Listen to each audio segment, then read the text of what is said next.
It's good, YouTube. Flash Speaks back for another video.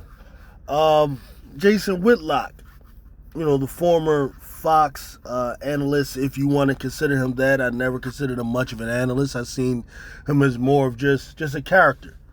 That Fox Network, they are kind of like the conservative wing of journalism that you find prevalent on cable. They like to put Negroes like Jason Whitlock out there. So, because they have a segment of their fan base or followers who find his content entertaining. You have a black man, quote unquote, sitting up there and just pointing out all of the flaws and faults and things like that in the black community. Unfortunately, there's a number of these people who find this entertaining. And then you find also some black people who find it entertaining. I know a number of black people who like Jason Whitlock. They have that type of mentality. Now, I would never tell you that being black is like some monolithic thing. It isn't. Some of us differ. Some black folks believe black is just a description of the color of their skin, which really isn't black, quote unquote. I mean, we're all shades of brown, even white people. But that notwithstanding, we're going to entertain this. It just describes the color of their skin. However, we're all the same. So need to forget about history. We need to forget about what happened. We don't need to seek any type of reparations or anything. We're just black people, and that sort of thing. And then you have the other black people who see blackness as their identity, as a description of their history, their culture, and all of the things that come with it. They embrace, and they wear on their sleeve. Maybe not always wearing the sleeve, but they embrace it. Jason Whitlock, I think, is one of the former, who really has a lot of psychological issues as it relates to the other side too, because he does kind of use race when it suits his narrative. Okay, but anyway, here he says one of the most ridiculous things I've ever heard anyone say when it came to basketball, but it just shows his mindset and how he views race. They got to get Kelsey Mitchell off the team, to be honest with you. She's playing a completely different game than everybody else on the court for the Indiana Fever. She can't adjust. The coach is...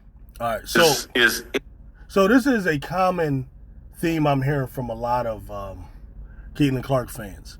And it's this idea that Kelsey Mitchell has to go because she doesn't work well with Caitlin Clark.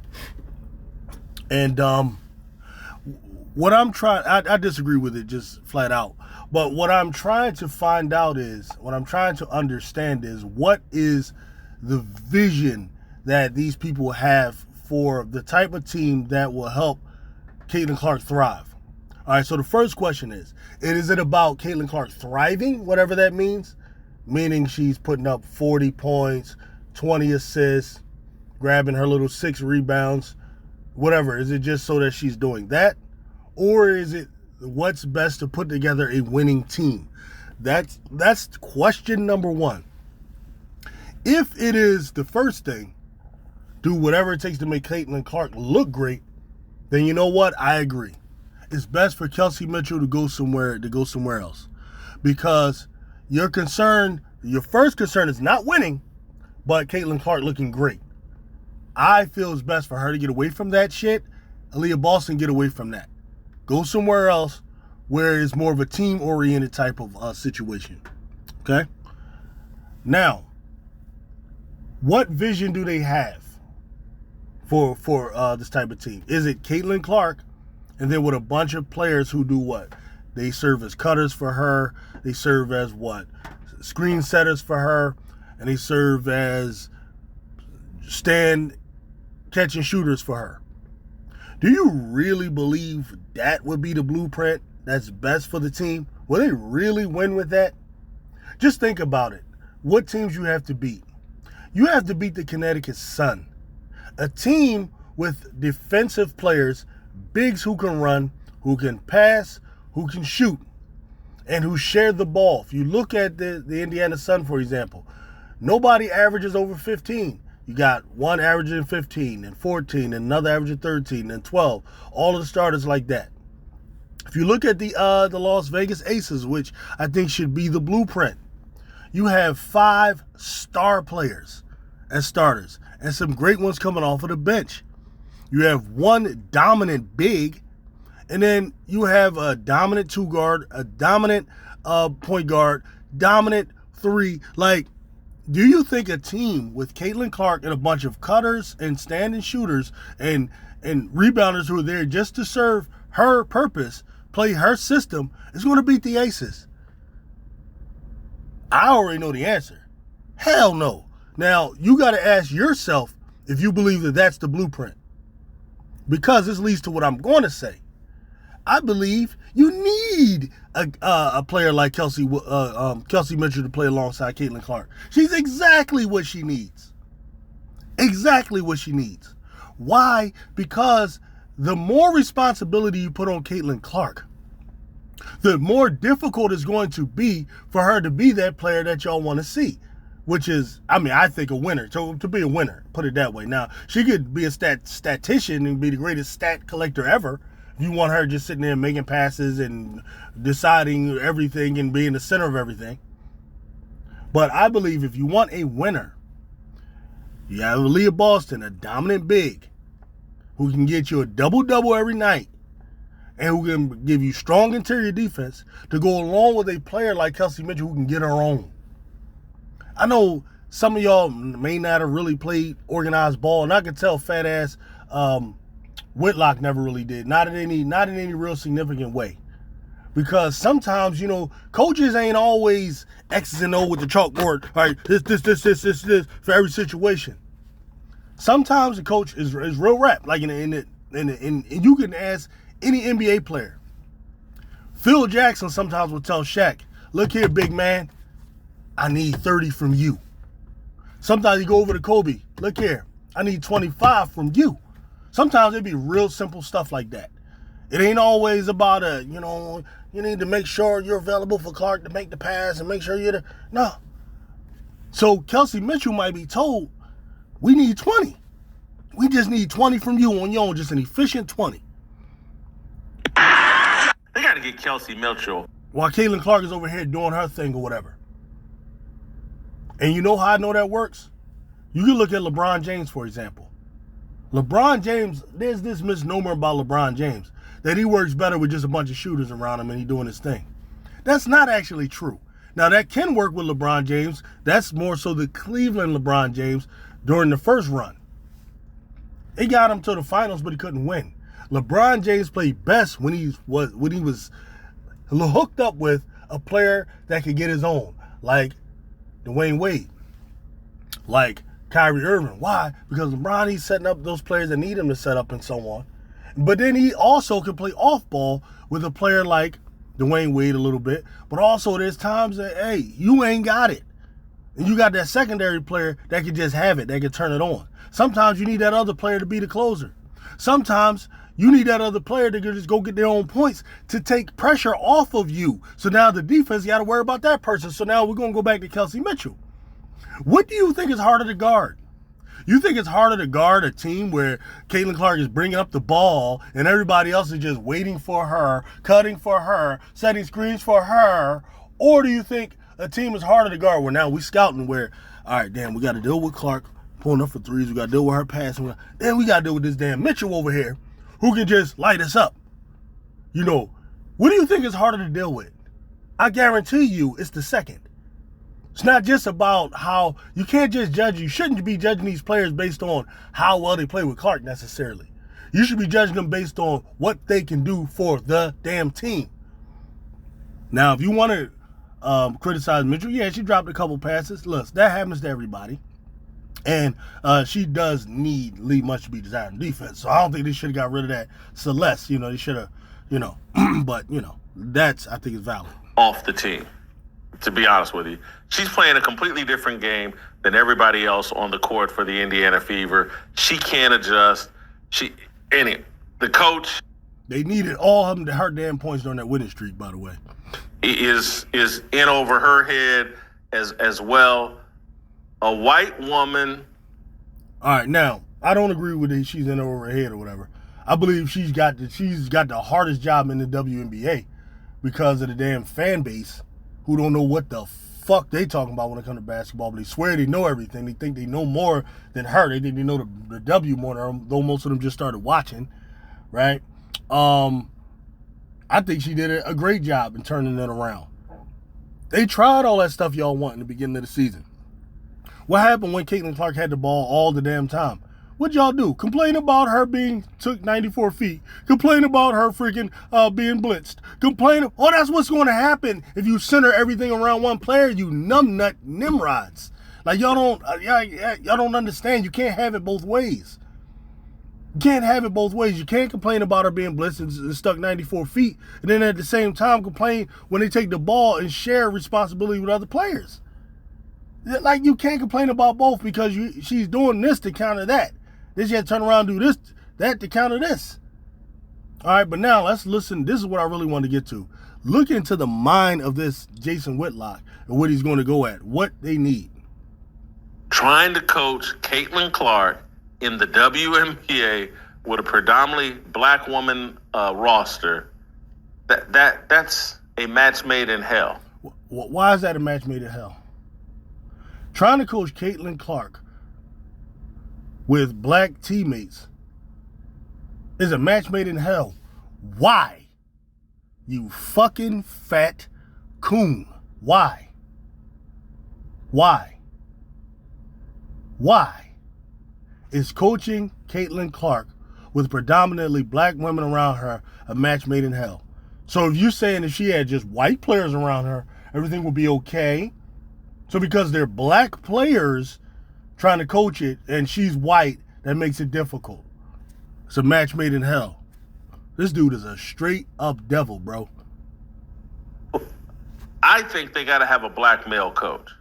They got to find a Mark Jackson, someone like that to coach that team. He can go in there and tell them hey, look, this is the way we're playing. Wow. There's something wrong with this guy, man. He think, okay, let me go get a black man, you know what I mean, hold these chicks in line. Y'all understand what this is? Right? I don't know how many of you, actually, a lot of you young folks, studied the slave time and the slave setup. You see, slavery as a system, it had each little plantation had like a setup. Okay? This is the way they kind of controlled what was going on, the balance of power. All right, so you would have the white folks who own the plantation, okay? And then he would have what they call the field Negroes. They were out in the fields, shucking, picking the cotton, shucking the corn, all of those different things that they had to do. All right. Of course, they had overseers and watchers out there to make sure everybody is producing. Then what they would have, though, is they would have certain Negroes who worked in the house and would do like easy chores, work the kitchen and so on. Those Negroes that were in the house felt like they had, a little status over the ones that's in the field. They called the house Negro and the field Negro. You could look up some of Malcolm X's stuff. He talks about it in detail, but it's important to understand the setup how the plantation worked. It actually helps you to understand much of what goes on in society now in terms of the way they set up. It's a very similar system. The way they delegate power. What this guy does is he's seeing the basketball field or the team is almost like a plantation. Okay? You got these Negroes out there with this white girl. He assumes they can't get along because one is black and white. Like, as if black and white people can't get along. Like, Whitlock, do you have white people that you get along with? Yes or no? I'm sure you do. Like, I work a job with a lot of white people. We don't have those problems. As long as I'm producing and they're producing, we fine.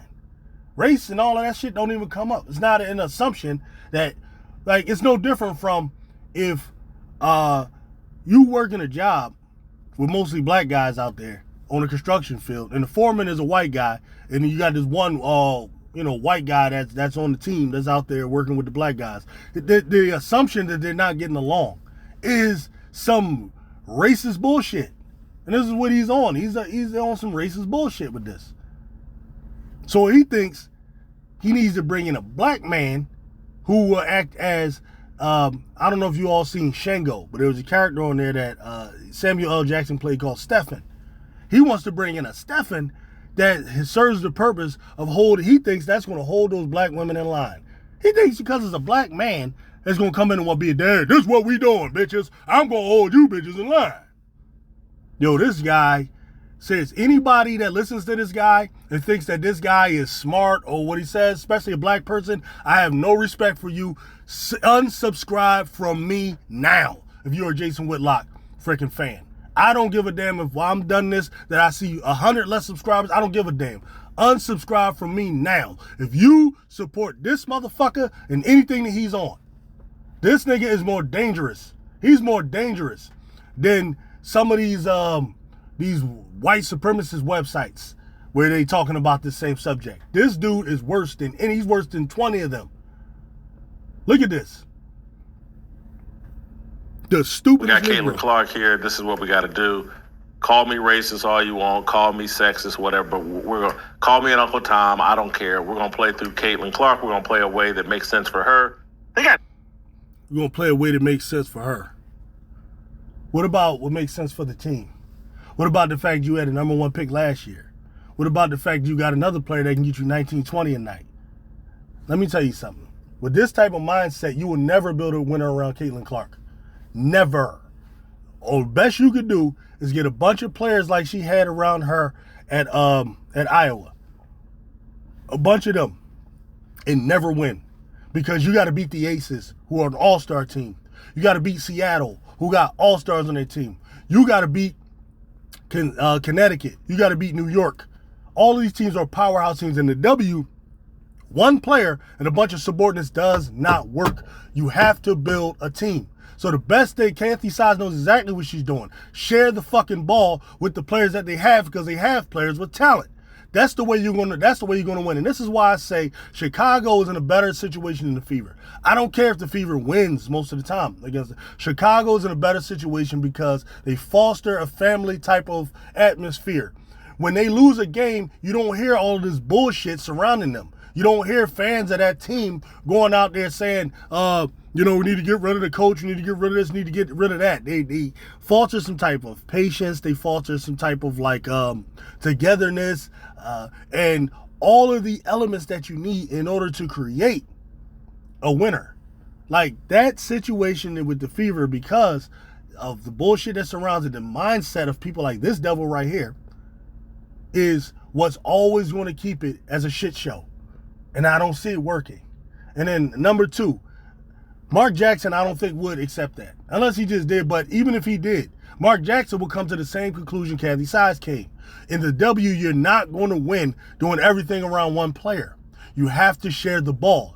That shit is not going to work. She's not LeBron James, where she could physically just dominate by bullying through everybody and just dunking on everybody. She can't do that. She has to rely on outside shooting, which is automatically a more inefficient way of scoring.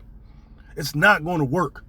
It's not going to work. And even in the NBA, most of the time it doesn't work. It'll work like for James Harden. He had a nice little run, but it works until he runs into a team that plays as a team like the Golden State Warriors, then it doesn't work.